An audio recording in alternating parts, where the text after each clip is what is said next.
Berkas perkara kasus dugaan tindak pidana korupsi yang melibatkan 3 orang wanita lanjut usia atau lansia dinyatakan lengkap atau P21 oleh Kejaksaan Negeri Tanjung Perak, Surabaya, Rabu 17 Januari 2024. Namun demikian, masing-masing dari ketiga tersangka, yakni YAS, SR, dan WI, hanya ditetapkan sebagai tahanan kota.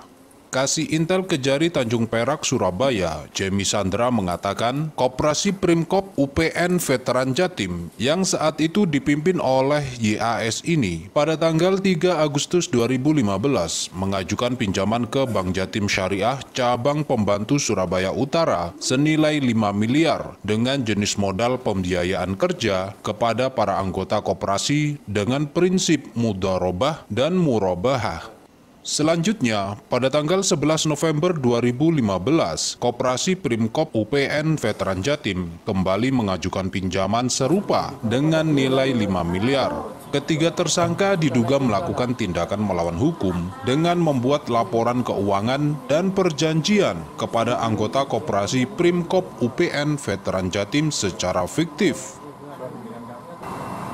Secara singkat, kita sampaikan bahwa para tersangka ini telah melakukan tindakan melawan hukum dengan membuat laporan keuangan dan perjanjian kepada anggota Koperasi Primkop UPN Veteran Jawa Timur secara fiktif yang mengakibatkan kerugian dari Bank Jatim Syariah Cabang Pembantu Surabaya Utara sebesar 4.348.265,22 sen.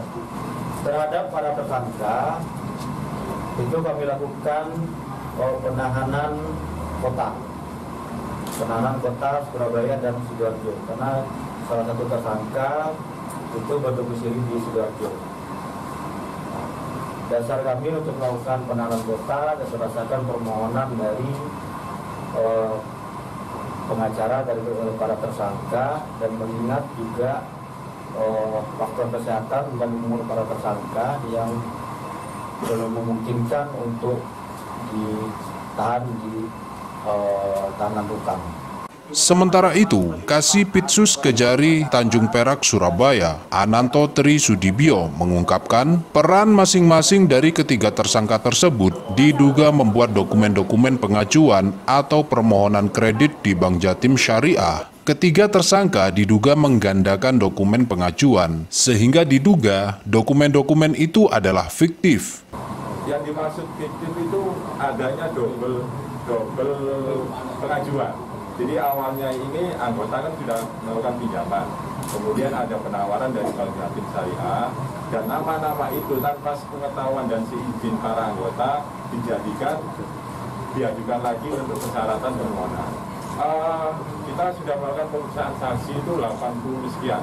Dari total 7 miliar pinjaman, lanjut Ananto, sudah dilakukan pembayaran sehingga masih ada sisa tunggakan 4,4 miliar. Sementara untuk jaminan yang diberikan saat melakukan peminjaman, para tersangka menjaminkan SK atau surat ketetapan para anggota Koperasi Primkop UPN Veteran Jatim dengan sistem pemotongan gaji.